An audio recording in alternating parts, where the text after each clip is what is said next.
Good evening, welcome to Public Forum. From the Arab Spring to the Occupy Wall Street movement, the protester was named Time Magazine's 2011 Person of the Year. Time defines the Person of the Year as someone who, for better or for worse, influences the events of the year.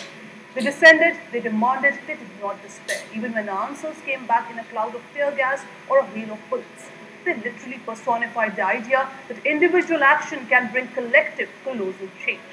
In 2011, almost every continent saw an unprecedented rise in both peaceful and violent unrest and dissent. Protesters in a lengthening list of countries including Israel, India, Chile, China, Britain, Spain, and now the United States all increasingly link their actions explicitly to the popular revolutions that have shaken up the Middle East. This is the issue we are raising in today's edition of Public Forum as we discuss 2011, which we could call the year of revolutions.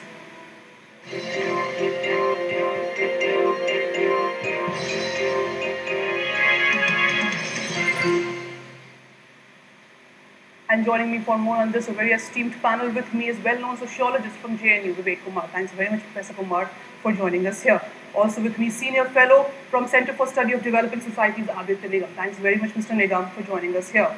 Also with me is Vice Dean of Jindal School of International Affairs, Sriram Cholia. Thanks very much, Mr. Cholia, for joining us here. Take a look at this report that will brief you more about the protests that happened all across the globe. If everybody were given the luxury of selecting their own Person of the Year for 2011, very few would disagree with the choice of the Time magazine.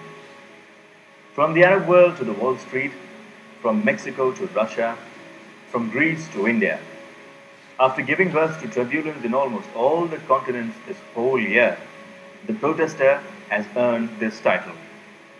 Explaining the decision, Times International editor Jim Frederick said, and I quote, "For the past 20 to 25 years, almost a full generation, protest had stopped being a really viable way to change the political order.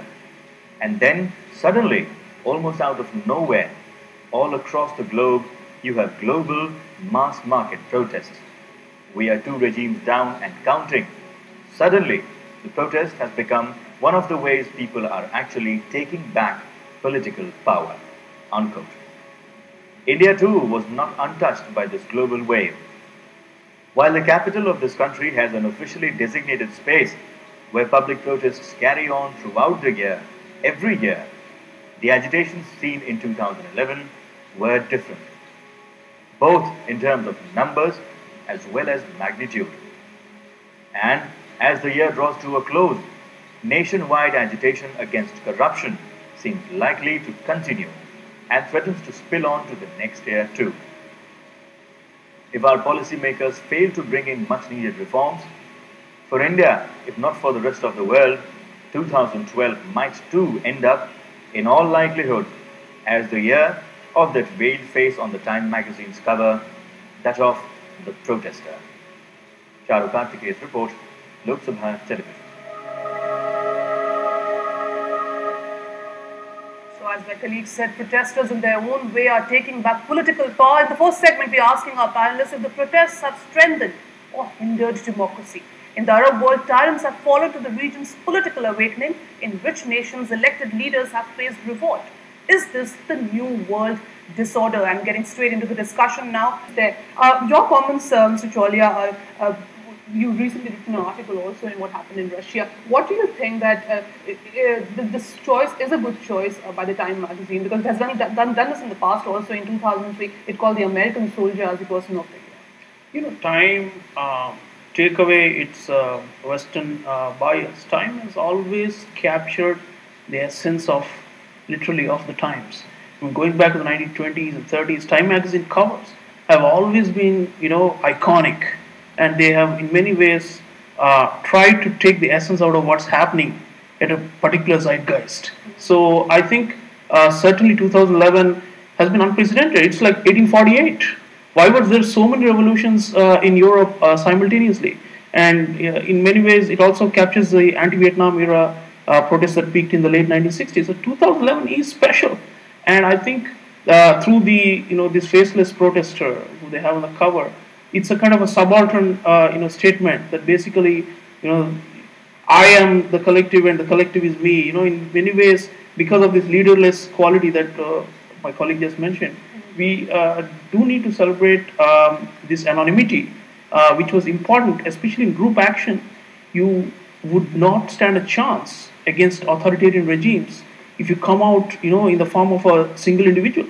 I mean, an Anna Hazare in Libya or in Syria would end up dead, right? Shot dead. But what you have, therefore, are lots of groups that came together and did primarily non-violent resistance, especially in Egypt and. Although it was leaderless, it was faceless, it could actually instill fear in all these authoritarian regimes. Yes, in fact, the fact that it was more horizontal, leadership was not vertical, meant that it was harder to break them down, and because they could disperse and then reassemble very shortly through technological means. So. How do we actually understand democracy? Is this just what you call, going out to vote? If you take an example of India for that matter, democracy is also about, withholding the rights of people, taking care of what their needs are. Now, what is happening in India, the kind of movement which we saw, if it's correct to say, Anna Hazare's movement, the immense response which people gave to this sort of a movement, also showed that people have this high level of disillusionment and the kind of governance deficit which we are facing today. Yeah, there's a thin conception and a thick one of democracy. Those on the left have always maintained that, the state must provide, the state must do all the welfare functions and much more, right? The minimalist one is basically, free and fair elections and turnover of power from time to time. So, if you go back to the issue of whether, well-fed bellies will be happy enough to not rebel.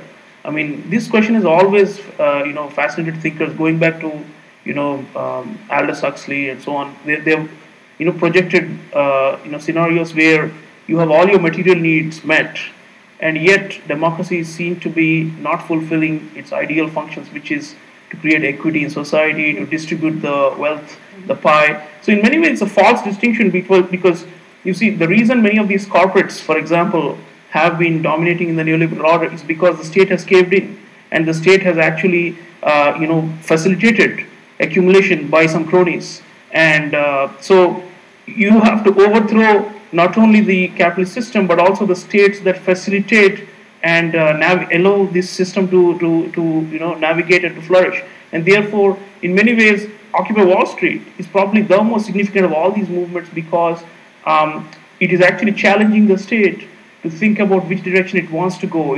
It's trying to ask Obama, are you with the bankers or will you turn to the left? So in that sense, you need, you need a political economic view of this whole phenomenon. And this whole talk of a 1% society where the wealth is being accumulated. Yeah. So you can transform the state structures through social movements, which will eventually also alter the economic balance of power in the society. So you need to have a vision. Definitely the Facebook generation has it, where they are talking not only about unemployment, but also about the injustice and the indignities of police. So do you really feel that the Facebook generation has, can actually think about these big policy decisions and can actually take a call on it? I think they're very sophisticated. It would be naive for us because, if you look at the Leninist model of revolutions, you're saying, these guys are half-baked and they're all over the place and they really don't have any focus. But on the other hand, you must give them credit because they are the ones who are, facing the tear gas, as you said. And they are the ones who have already articulated a vision for a society, as C.L.R. James, the great Caribbean thinker, said, where every cook can govern. Right. Now, in India, Anna Hazare became the face of India's fight against corruption. He took that fight to the corridors of power. The all-out support of the masses, especially that of the youth, seems to suggest that Anna Hazare is a commander who's certainly not fighting a losing battle. Few would have anticipated that Anna Hazare's movement for a stronger Lokpal bill would generate such an extraordinary groundswell of public support. But has the movement lost its fizz now? If you have any question, you can join us live on our program. You can call us on our toll-free numbers 1-800-115313 and 1-800-115314. Coming to you, Mr. Cholia, before I ask you about the Anna Hazare movement and many saying that it is losing its fizz now and the middle class which supported the movement largely is actually running out of steam. Your comments about the whole fact about heading towards a global disorder. Well, anarchy has always been a nightmare, both within individual societies and at the global level. We've always tried to create institutions to counter that. And certainly grassroots institutions need to develop for many of these movements to move away from scattershot efforts to a more coherent one. And I think it's revolutions in the making in many ways. These are processes that are evolving and not single point events.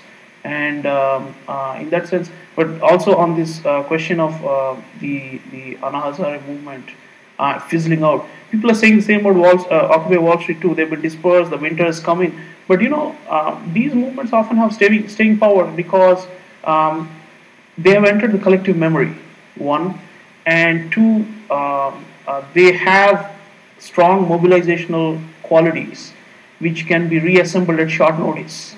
And with technology, we cannot never be avoided in a discussion like this, it's easy to remobilize rather quickly. So even going back to the pre-technological era, mass movements have always had this stop-go kind of nature, and I expect them. There's a staccato kind of characteristic to them, so they'll come back, and especially with seasoned campaigners like the ones behind the Anna Hazare movement, I'm sure that they are waiting strategically for when the moment to re-erupt if necessary. So you in many really ways, feel that it has lost its fizz. you withhold the ability to mobilize for the right moment and don't do it too often, or else you become a spent force. Okay. My question here is to the panelists. Is this that, sir, at one side we are saying that the Facebook generation has already stepped out to dream, not only dream, but they have put their efforts into practice to form a utopian society in not only in India but in the globe, and to collect the whole globe under one constitution, one very unique and uniform constitution. But at the other side, we have been promoting not only the media but even the government to be an Epicurean society. We are trying to form them as an Epicurean society. This is my one question. So is it the correct one? And second question is this, that is it because we are protesting? Is it because there are only a handful of people who are running a very powerful nation like India? Okay. Thanks very much for your question. Mr. Choli would like to respond. Well, I don't know what kind of ideals need to be promoted, but I think some degree of romanticism and idealism is necessary to crack, oppressive structures and systems. You cannot be cynical at the outset and say, you're glorifying, and you're being utopian, because at the end of the day, most change has come about through visions of dramatic transformation, not about piecemeal change, or about, sometimes not even going through constitutional channels. You sometimes have to expand the horizon of possibilities. And one way the anonymous protester on Time magazine cover, what she or he has done is to expand this and to say, the sky is the limit, and when you aspire for so much, you get some. If you don't aspire and you start off with a point where you say, this is all anarchy, this is disorder, or rather, they're confused and they don't know what they want really, then it creates openings for these movements and protests and revolutions to be hijacked. What you're saying is it is important to aspire, at least now. We have to keep dreaming. Keep dreaming. And last 5 to be crumbled. Okay. Okay, Mr. Choli, final comments from you. Well, Lenin has said that there are decades where nothing happens, and then there are weeks when decades happen. I think 2011, 2012, I'm, very absolutely certain that the churning process, the revolutionary process that have been unleashed this year will continue, will carry forward, because revolutions don't accept calendar breaks, right? What is the difference between December 31st and January 1st? It's just an artificial notion.